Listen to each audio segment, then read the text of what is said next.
and welcome to American Catholic History, sponsored by Beatrix Media, providing writing, digital marketing, website strategy and construction, and search engine optimization services. Visit beatrixmedia.com. Experience your world communicated. I'm Noëlle Crowe. And I'm Tom Crowe. If you like American Catholic history, become a supporter at Locals or Patreon. We've got some great perks for supporters, including interviews, gifts, live discussions, and even items we pick up on our travels and pilgrimages. For more, visit our website, americancatholichistory.org.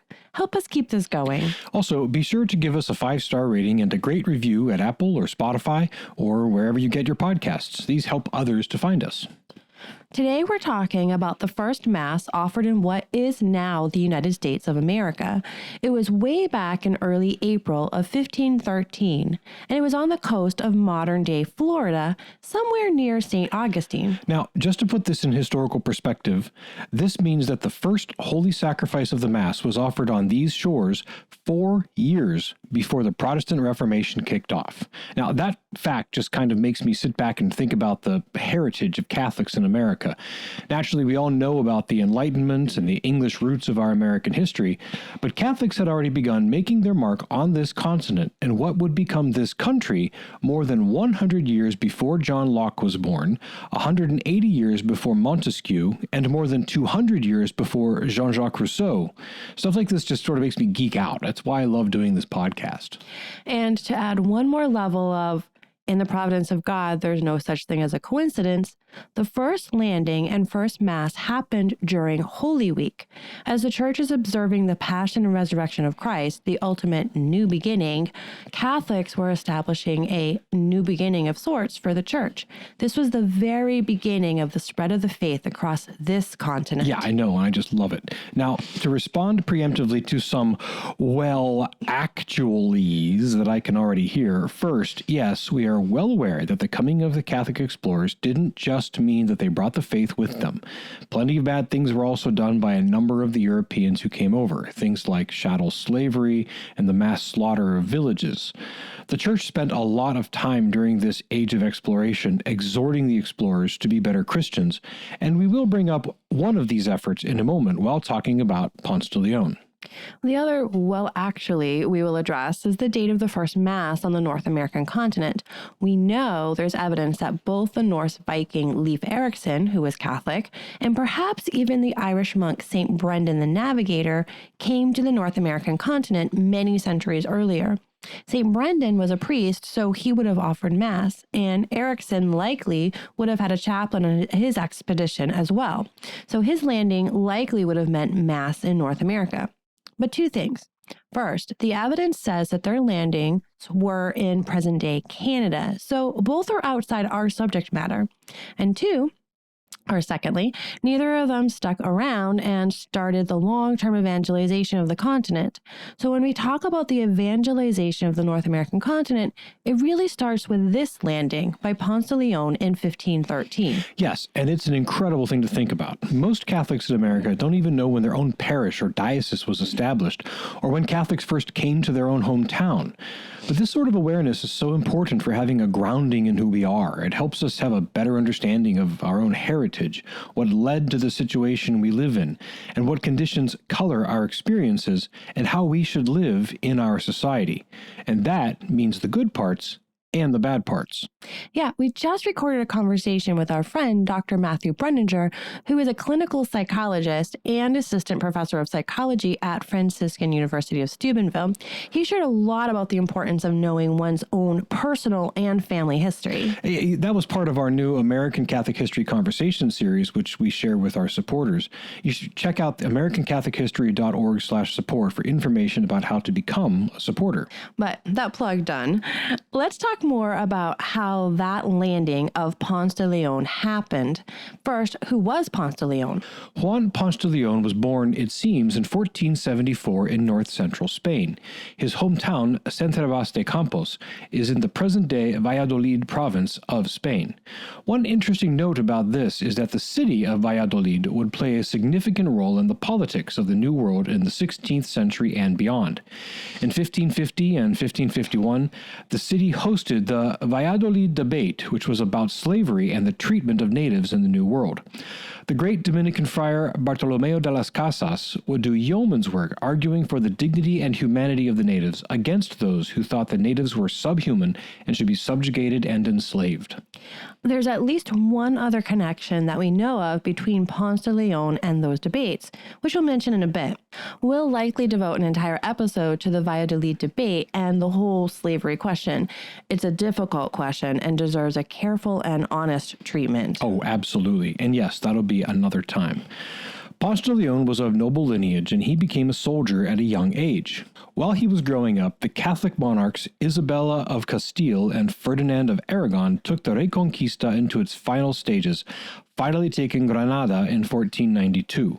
This ended more than 700 years of Islamic rule on the Iberian Peninsula. Through their marriage, Isabella and Ferdinand became the first king and queen of a unified Spain. Juan Ponce de Leon took part in this fight as a soldier. In 1493, after the Reconquista was accomplished, he joined up with Christopher Columbus's second voyage to the New World. This voyage lasted 3 years, and they sailed around the Lesser Antilles and Caribbean, stopping on Antigua, Hispaniola, Cuba, Puerto Rico, and plenty of other idyllic tropical islands. 3 years in that part of the world? Where do I sign up for duty? I know, seriously. Yeah. Columbus and crew, including Ponce de Leon, returned to Spain in spring of 1496. In the beginning of the 1500s, Ponce de Leon returned to the Caribbean, to the island of Hispaniola, modern-day Haiti and the Dominican Republic, where he was an officer in the Spanish army. During this time, he apparently was in charge of putting down some rebellions by some native factions, and he led some pretty brutal actions. But for his tenacity and dedication to duty, he was actually rewarded by being named governor of the region. One of those brutal campaigns, the massacre of the Higüey, caught the attention of Bartolomeo de las Casas. He protested loudly and reported it to the Spanish authorities as an example of the ill treatment of the natives. But his message to the monarchs was blocked, so nothing happened to Ponce de Leon, and the debate was delayed for a long time. In 1508, King Ferdinand of Spain gave Ponce de Leon the official sanction to explore and settle the nearby island we now know as Puerto Rico. At the time, they called it San Juan Bautista, or St. John the Baptist. In 1509, he was named governor of the new colony on the island. But politics got really interesting at this point. Diego Colón, the son of Christopher Columbus, asserted that he had inherited his father's claim to be the rightful governor of San Juan Bautista. And though King Ferdinand favored Ponce de Leon, his hands were tied by the way the agreements had been signed with Christopher Columbus. Diego Colón had the legal right to control it. So, in 1511, Ponce de Leon lost his position as governor of San Juan Bautista. King Ferdinand told Ponce de Leon to go explore the islands reported to exist to the northwest of San Juan Bautista, including the western islands of the Bahamas, known as Bimini, and a larger island further west that had not yet been formally claimed and mapped. King Ferdinand gave Ponce de Leon legal right to be governor of whatever new islands he discovered. Raising the ships and crew took until March of 1513 when they set sail. After sailing for a few weeks, they came to a couple of islands in the Bimini area before, on April 2nd, 1513, they spotted that new island, which was not yet claimed nor on any charts. It wasn't an island. It was the coast of Florida. The exact date they came ashore is not known with certainty, but since Easter Sunday in 1513 was on April 6th, that meant that April 2nd, when they spotted the island, would have been Wednesday of Holy Week, and that would have put it in the Feast of Flowers, or Pascua de las Floridas, which is a term used for Palm Sunday in a number of European countries. Now, this is a point of confusion, and we nearly tripped up on it ourselves. Many sources say that Pascua de las Floridas means Easter, but it doesn't. For many centuries, in places around Europe where palms do not grow, the faithful used other plant fronds, including flowers, to welcome Christ into Jerusalem on Palm Sunday. It was also the first Sunday when flowers would be found in the church, since the previous 6 Sundays were Sundays of Lent, and before Lent it was winter, so there just wouldn't have been many flowers. So it was in the wake of the great Feast of Flowers that they spotted land and came ashore. The one thing I think we can say with some confidence is that they did not come ashore on Good Friday. No one would have wanted to do anything on a day of fasting, and it wouldn't have been appropriate for good observant Catholics. So we're going with either Holy Thursday or Holy Saturday, April 3rd or April 5th, as the big day. And part of this solemn event, naturally, was offering the holy sacrifice of the Mass. And so, in early April of 1513, whether April 3rd or April 5th, somewhere near present-day St. Augustine, Florida, the first Mass was offered on the land that is now the United States of America. Ponce de Leon named the place La Florida, both because they landed during Pascua de las Floridas and because it was so bursting with flowers and greenery. This means that Florida was the first place in the U.S. to get its current name, and it is named, in part, for Palm Sunday. Nowadays, the state of Florida recognizes April 2nd as Pascua Florida.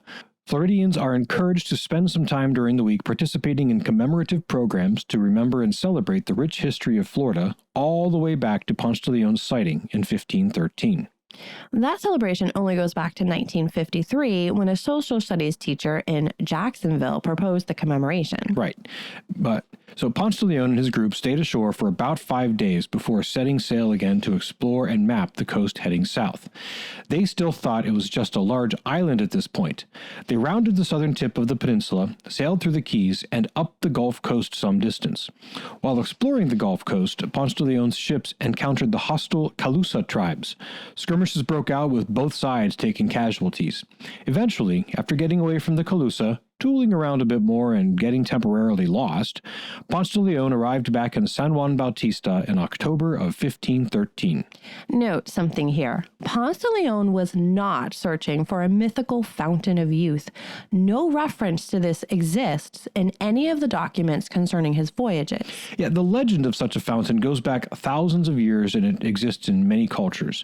And there is a strain of it that attached to Bimini and the Bahamas. In some people's writings about Ponce de Leon, after his death, his voyage to Florida became connected to the quest for the fountain of youth, but it was never something that Ponce de Leon himself bought into or based his expedition on. Right. The purpose of the voyage was to expand the Spanish Empire, find gold, and spread Christianity. Ponce de Leon returned to Spain in 1514, where he was knighted and given the exclusive right to govern his new discoveries. He came back to the New World in 1515, but had to turn around and return to Spain in 1516 after King Ferdinand died. With the new king on the throne, Ponce de Leon would have to defend his legal claim on what Ferdinand had guaranteed him. But he needn't have worried. Ferdinand's successor on the Spanish throne, Charles V, confirmed his rights in what Ferdinand had promised. With that confirmed, he returned to San Juan Bautista in 1518, where he prepared to go back to La Florida to establish a colony that would last. He put together a massive colonizing party of 200 people, farmers, tradesmen, priests, and all other manner of person, plus livestock and lots of crops, everything that would be required. In early 1521, the contingent set sail for La Florida. They chose a spot on the southwest corner of the peninsula to land, but the reception was not warm. The same Calusa natives who had attacked Ponce de Leon's ships in 1513 came at them again. During the skirmish, Ponce de Leon received an arrow in the thigh. Normally, that's a highly unpleasant but not life-threatening wound. In this case, though, it would prove to be fatal as the arrow was poisoned. The landing party returned to the ships with Ponce de Leon and the colonization was abandoned. Ponce de Leon was brought ashore at Havana and Cuba, where he died from the poisoned arrow wound. His ships returned to San Juan Bautista with his body, where he was interred in the cathedral. And that's the story of Juan Ponce de Leon, the first holy sacrifice of the Mass in what is now the United States, and the first attempts to establish a permanent colony in Florida. It wouldn't be long before lasting colonies would be established and the first martyrs of Florida would be crowned. We told the story of the martyrs of Las Floridas in episode 20. This was a whole group of more than 1,000 martyrs who were killed between 1549 and 1761, and over a region that includes modern-day Florida, Georgia, Alabama, parts of Carolinas, and even up into Virginia. So while no one is clamoring for the canonization of Ponce de Leon, his story has its share of dark parts. What his exploration brought about and led to certainly is worthy of celebration. For all his faults, Juan Ponce de Leon was the one to bring the holy sacrifice of the Mass to these shores, and the one to pave the way for the spread of the gospel across this continent. This has been American Catholic History, sponsored by Beatrix Media and produced by the StarQuest Production Network. If you enjoy American Catholic History, become a supporter on Locals or Patreon. Get information about both and the perks of being a supporter at americanCatholicHistory.org/support. Also, on our website, sign up for our newsletter, learn more about Ponce de Leon and the First Mass in 1513, see our upcoming pilgrimages, and find other episodes. And be sure to check out our sponsor, Beatrix Media, providing writing, digital marketing, website strategy and construction, and search engine optimization services. Visit beatrixmedia.com. Experience your world communicated. We love getting your feedback and suggestions for episodes. You can email us at feedback@americancatholichistory.org. Find us on Facebook at facebook.com/AmericanCatholicHistory, on Instagram at ACH_podcast, or follow us on Twitter at ACH1513. I'm Noëlle Crowe. And I'm Tom Crowe. Thank you once again for joining us on American Catholic History, sponsored by Beatrix Media and produced by StarQuest.